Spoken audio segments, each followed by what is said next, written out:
pengetahuan alam. Kalian pernah melihat berita di televisi tentang bencana? Atau pernahkah kalian mengalami suatu kejadian bencana alam?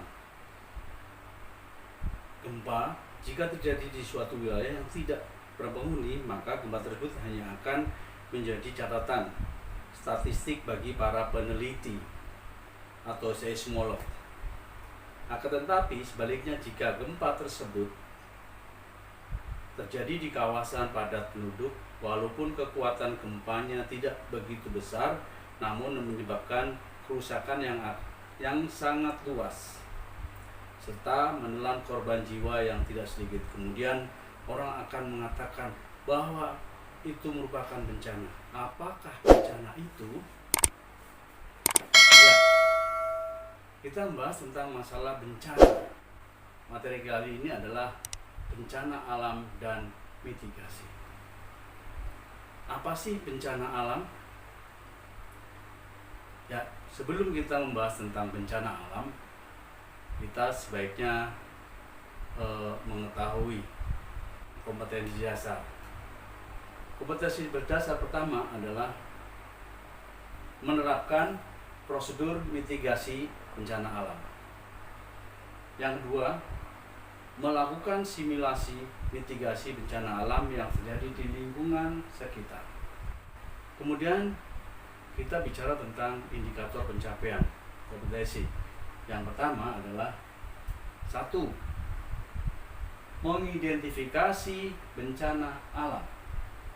2. Menerapkan prosedur bencana alam. Yang ketiga, melakukan usaha pengurangan resiko bencana alam. Yang keempat, menjelaskan kelembagaan penanggulangan bencana alam. Nah, barulah kita menginjak tentang pengertian bencana.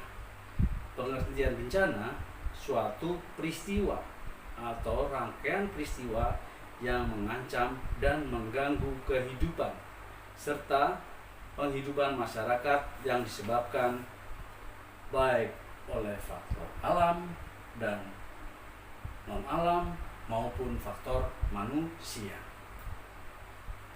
sehingga mengakibatkan timbulnya korban jiwa, kerusakan lingkungan, kerugian harta benda, dan dampak psikologisnya.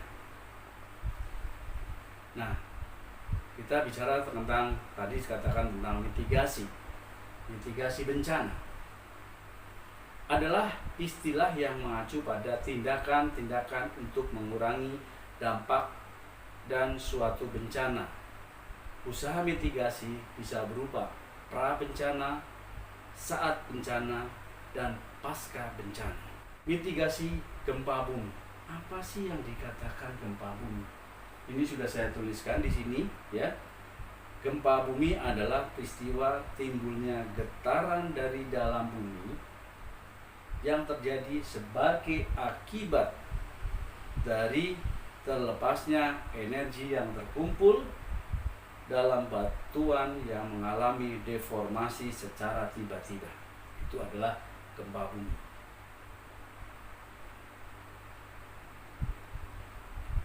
Ini contoh gambarnya, ya. Ini adalah akibat dari gempa bumi. Ya. Ini dari akibat dari gempa bumi. Rumah roboh, ya. Rumah yang bagus roboh karena gempa bumi. Kemudian gempa bumi bisa disebabkan oleh apa saja? Pertama adalah proses tektonik. Yang kedua, aktivitas sesar di permukaan bumi, aktivitas gunung berapi. Keempat, pergerakan geomorfologi secara lokal. Yang kelima adalah ledakan nuklir atau ledakan bom. Itu bisa menyebabkan gempa atau getaran. Di samping juga ada juga bukan hanya nuklir, ya.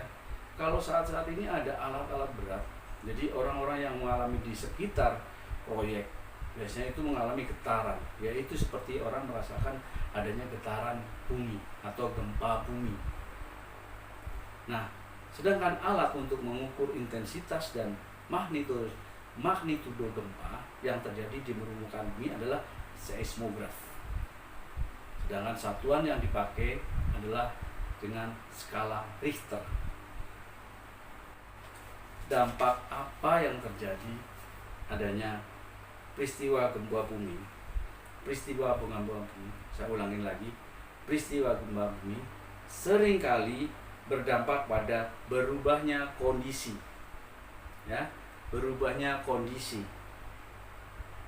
permukaan bumi, seperti terbentuknya patahan dan rekahan atau bahkan terbelahnya permukaan bumi. Itu akibat dari adanya gempa bumi. Makanya dikatakan ground rupture. Yang kedua adalah akibat dari bencana gempa bumi, getaran atau guncangan permukaan tanah atau ground shaking. Itu yang kedua. Kemudian yang ketiga adalah adanya longsoran tanah, mass movement, memicu terjadi berbagai jenis luncuran. Kemudian yang keempat adalah kebakaran.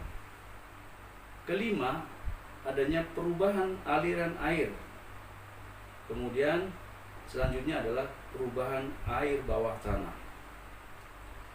Yang selanjutnya adalah apabila terjadi gempa bumi di dasar laut, kemungkinan adanya tsunami, ya. Itu. Kemudian selanjutnya adalah ini yang penting. Mitigasi bencana gempa bumi. Ya. Upaya apa saja yang harus kita lakukan? Ya. Apabila kita dalam gedung, keluarlah dari bangunan. Keluar. Yang kedua, apabila kita di luar atau di lapangan, lindungi kepala dengan tangan saat menuju pintu keluar bangunan. Kemudian jauhi bangunan yang tinggi. Pergilah ke tanah yang lapang, jadi lebih luas. Dan apabila terjadi di sekolah, kalian berlindunglah di bawah bangku. Ya, berlindunglah di bawah bangku. Kalian berlindung. Ya, itu cara kita melihat.